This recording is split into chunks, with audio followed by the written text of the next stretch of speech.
ہم یہ سمجھتے ہیں کہ صرف گھر اینٹوں اور پتھروں سے بنتا ہے۔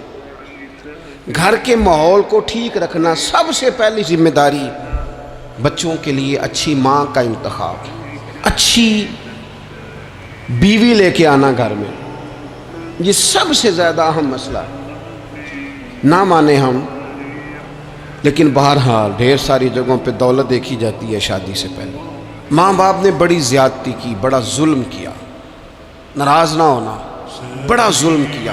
پیسے دیکھے بچی اور بچے کا نکاح کر دیا۔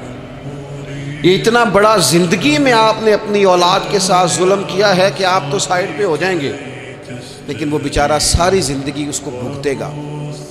نبی پاک صلی اللہ تعالی علیہ وسلم نے الفاظ کو کھول کر بات کو واضح کر کے بتایا تھا۔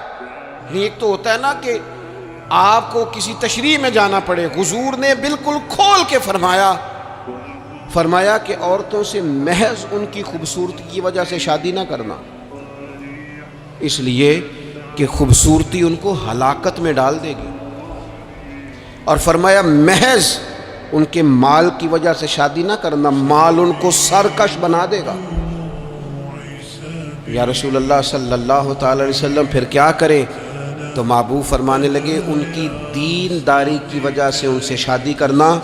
اور یہ ابن ماجہ میں لفظ موجود ہیں، اللہ کے محبوب علیہ الصلوۃ والسلام فرمانے لگے کان میں سوراخ والی کالے رنگ کی باندی اگر دیندار ہو تو تمہارے لیے بڑی بہتر ہے۔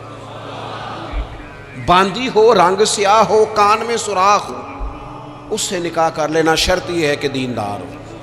بہت اثرات ہیں ماں کے، لہٰذا اس انتخاب کے اندر باریکی کا مزاج پیدا کریں اگر اپنے گھر کا ماحول ٹھیک رکھنا چاہتے ہیں۔ اور اگر ماحول ٹھیک نہیں ہے تو پھر آپ کروڑوں روپیہ لے آئیں، جس کے بچے ہی ناکام ہو گئے اس کے پیسے کیا کریں گے؟ آپ بہت بڑا گھر بنا لیں، لیکن اگر بچے ہی ناکام ہو گئے تو آپ کی بڑی حویلی کیا کارنامہ سر انجام دے گی۔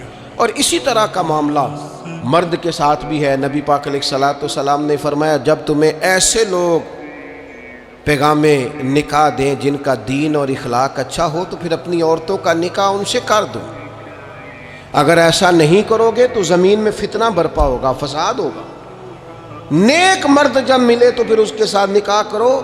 صحیح بتانا، خالی نیک دے کے رشتہ دے دیا جاتا ہے؟ نیک ہے، دیندار ہے، اچھے اخلاق والا ہے، خالی تقویٰ دے کے لوگ رشتہ دیتے ہیں؟ بڑا کچھ دیکھا جاتا ہے، بڑا پس منظر یہاں تو تنخواہ تھوڑی ہو تو کہتے ہیں کماتا ہی کچھ نہیں۔ اگر تو بہو آئے تو پھر تو اس کے نصیب کا رزق ہے، اگر بیٹی نے جانا ہو تو پھر اس کے نصیب کا رزق نہیں ہوتا۔ تو جن رشتوں کی بنیاد لالچ پر رکھی جاتی ہے وہاں گھر کا ماحول درست رکھنا ممکن نہیں رہتا۔ گھر کا ماحول اس وقت درست رہتا ہے جب تقویٰ کو، طہارت کو، پرہیزگاری کو، عمدہ اخلاق کو، عمدہ اطوار کو، اچھے نظریات، ستھرے مزاج کو، گھرداری کے ماحول کو جب پیش نظر رکھا جاتا ہے پھر حالات کچھ اور طرح کے ہوتے ہیں۔